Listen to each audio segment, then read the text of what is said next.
Hi guys, welcome to Pakistani family reaction. तो कैसे आप सब, मेरा नाम मुजाद है है यार। भाई साहब, हिस्ट्री में पहली दफा ये हो गया है कि भाई बंगाल में, तो आपको पता है कि भाई सब कुछ बंद हो गया, बिल्कुल सब कुछ, मतलब कि भाई कुछ चल ही नहीं रहा। तो मोदी जी ने दे दी है बंगाल की टेक्सटाइल की फैक्ट्रियों को बम्पर ऑफर, और बंगाल की सारी टेक्सटाइल फैक्ट्रियां भाग कर गिर चुकी है भारत के कदमों में। अच्छा, ये क्या बोल रहे हो यार वही तो भाई साहब, क्योंकि ये तो बांग्लादेश बर्बाद और हो जाएगा। टेक्सटाइल अगर निकलती है तो बांग्लादेश तो वही खाली ना हो भाई गया। साहब, आप समझो कि भाई साहब बंगाल तो गया, क्योंकि हाँ, सारी इंडस्ट्री वहां से उठ के इंडिया के कदमों में गिर चुकी ये है। सही किया मोदी जी ने यार, तो ये कौन सही करते कदम हैं उठाया। स्टार्ट। आज के इस खास वीडियो में हम आपको बताएंगे कि कैसे भारत ने बांग्लादेश में हो रहे हिंदू समुदाय पर अत्याचारों के खिलाफ मजबूत कदम उठाए हैं। बांग्लादेश में कट्टरपंथियों की हिंसा ने वहां के हिंदुओं को मजबूर कर दिया कि वे सड़कों पर उतरें और अपनी आवाज बुलंद करें।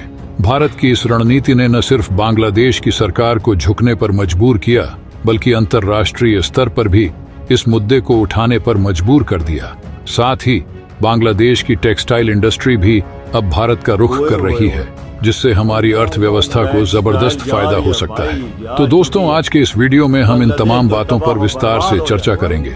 लेकिन वीडियो में आगे बढ़ने से पहले इस बात पर गर्व करते हुए कि भारत ने बांग्लादेशी हिंदुओं के लिए सराहनीय कदम उठाए हैं, वीडियो को लाइक करें और कमेंट बॉक्स में जय हिंद जरूर लिखें।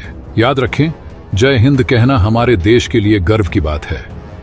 दोस्तों, पिछले कुछ समय से बांग्लादेश में हिंदू समुदाय पर अत्याचार की घटनाएं बढ़ती जा रही थीं। कट्टरपंथी तत्वों द्वारा हिंदू मंदिरों, घरों और व्यापारिक प्रतिष्ठानों पर हमले किए जा रहे थे।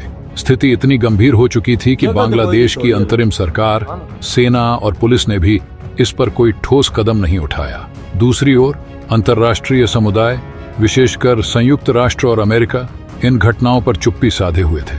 लेकिन इस बार भारत ने इन घटनाओं पर अपनी चुप्पी तोड़ी और एक कड़ा संदेश दिया, जिससे बांग्लादेश की स्थिति में बड़ा बदलाव आया है। जैसे ही बांग्लादेश में रहने वाले हिंदुओं और अन्य अल्पसंख्यकों को यह संकेत मिला कि भारत उनकी मदद के लिए तैयार है, उन्होंने बड़े पैमाने पर विरोध प्रदर्शन शुरू कर दिए। इन प्रदर्शनों में हजारों की संख्या में लोग शामिल हुए और उन्होंने जय श्री राम और हरे कृष्णा के नारे लगाते हुए बांग्लादेश की सड़कों को भर दिया। यह विरोध इतना व्यापक और संगठित था कि बांग्लादेश की अंतरिम सरकार को भी इस पर ध्यान देना पड़ा। पहली बार बांग्लादेश की सरकार ने इस मामले पर बयान जारी किया, जो इस बात का संकेत था कि वह हिंदुओं के समर्थन में उठ रही आवाजों को नजरअंदाज नहीं कर सकती।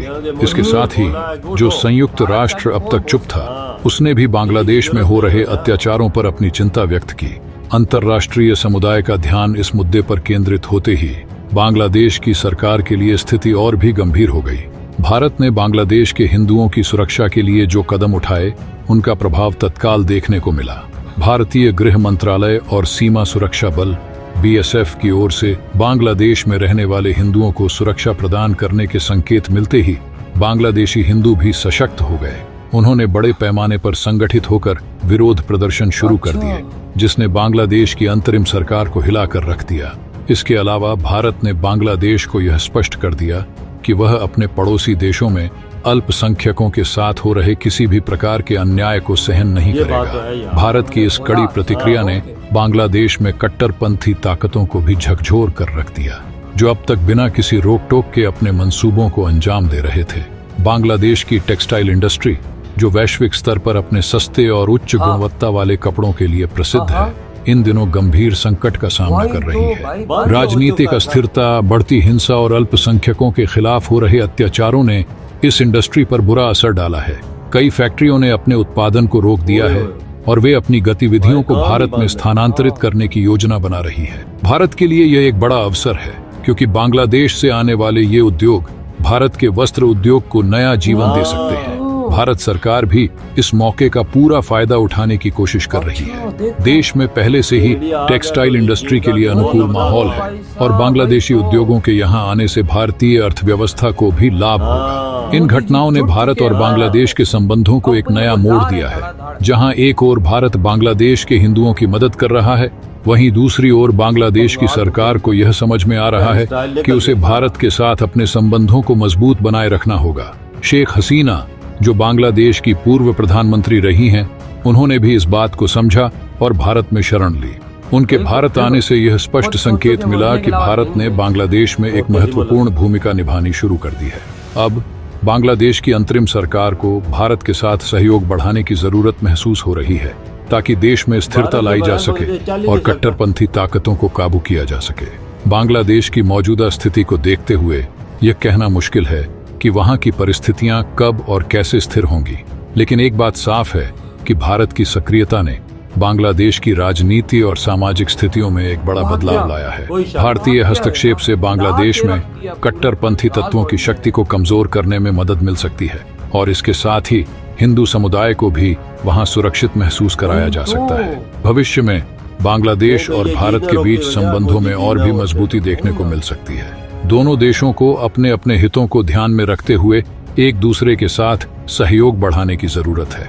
बांग्लादेश को अपने देश में स्थिरता लाने के लिए भारत के समर्थन की जरूरत है, जबकि भारत को अपने पड़ोसी देशों में स्थिरता बनाए रखने के लिए बांग्लादेश के साथ बेहतर संबंधों की जरूरत है। बांग्लादेश में हिंदुओं पर हो रहे अत्याचार और भारत की प्रतिक्रिया ने दोनों देशों के संबंधों में एक नया अध्याय जोड़ा है। जहां एक ओर बांग्लादेश में हिंदू समुदाय अपने हक के लिए लड़ाई लड़ रहा है, वहीं दूसरी ओर भारत ने एक मजबूत राष्ट्र का परिचय दिया है। इस रिपोर्ट को देखें तो बिहार की नजर अब बांग्लादेश की टेक्सटाइल इंडस्ट्री पर टिकी हुई है, जो इस समय बंद पड़ी है, और उनके साथ भारत की टीम द्वारा हाई लेवल की बातचीत चल रही है, जिससे अब कई कंपनियां अपनी फैक्ट्री को भारत में शिफ्ट कर सकती है और उससे भारत दूसरे देशों में ज्यादा कपड़े एक्सपोर्ट करके ज्यादा मुनाफा कमा पाएगा।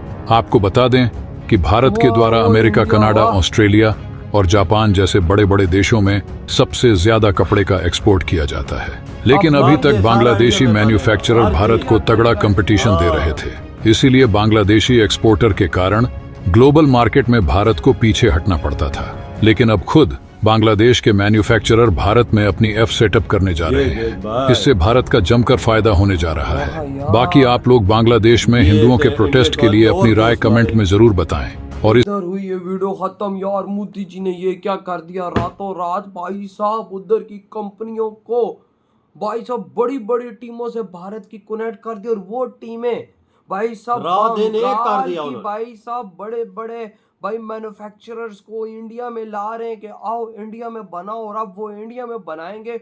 और भाई साहब अब बंगाल की जगह भारत करेगा इस दुनिया में भाई कपड़े का एक्सपोर्ट। तो यकीन कर ये क्या इंडिया ने गेम खेली और बंगाल को तो बर्बाद करके रख दिया, क्योंकि भाई उधर सब कुछ बंद हो गया तो उन्होंने सोचा कि इंडिया तो सेफ है लाला। भाई साहब तुम मुसलमानों ने बेड़ा गर्क किया हिंदुओं का, अब यही हिंदू तुम्हारी मार कर रखेंगे। और भाई साहब देखो अब मारना इन मुसलमानों की शुरू कर दी मोदी। सारी टेक्सटाइल उठा के इंडिया में, सारी टेक्सटाइल। अब बंगाल जिएगा कैसे? बंगाल को इन्होंने बस अब खाना पीना भेजना बंद कर दिया, और टेक्सटाइल भी उठा के इंडिया में ले आए। देख ना कितनी बड़ी टीमें भाई साहब लगा दी मोदी जी ने रातों रात, और वो भाई साहब इनको ला रही है इंडिया। अबे क्या क्या ऑफरें दे रहे होंगे क्या पता भाई साहब उनको ये ना बोलोगे तो हमें बिजली फ्री देंगे, जगह फ्री देंगे, हर जगह फ्री देंगे। ये चीजें है ना, का लाखों लोग काम करेगा भाई साहब उधर है भाई साहब जो इंडिया में आके अब फैक्ट्रियां लगाएंगे। बांग्लादेश में सब कुछ ठप पड़ा है ना, ये तो इंडिया के लिए अच्छा मौका कि सब कुछ खींच के इधर ले आया यार। वही ना भाई साहब देखो किस तरह से ले यार, इंडिया के पास पावर है भाई साहब। उधर के लगता है मैन्युफैक्चरर्स को भी पता लग गया है कि भाई इन मुसलमानों ने अच्छा नहीं किया हिंदुओं के साथ, तो भाई साहब भारत इनको छोड़ने वाला नहीं है। तो भाई साहब मौका उन्होंने दिया है हमें भी आने का, तो भाई साहब पहुंचो उधर, नहीं तो भाई साहब हम लोग कहीं मुंह दिखाने के काबिल नहीं यार। सस्ता तरीन इंडिया है वजह, हर चीज सस्ती है इधर, हर चीज लेबर सस्ती, हर चीज सस्ती। उन्होंने सोचा इससे जो वबाल जान बना हुआ ये क्राइसिस चल रहे हैं, इससे तो इंडिया बेहतर है, जो उठाओ मशीनरी और भागो इंडिया। तो भाई उन्होंने रातों रात मशीनरी उठाने शुरू कर दी भाई। हाई लेवल की टीम बंगाल की भाई साहब बड़ी बड़ी मैन्युफैक्चरिंग के साथ जुड़ चुकी है, और वो भाई इनको इंडिया ला रहे हैं। सही कर रहा है, सही एकदम आते हैं ये वजह। इंडिया के लाखों लोग काम करेंगे। वो कहते थे ना कि भाई साहब अगर हिंदू जाग उठा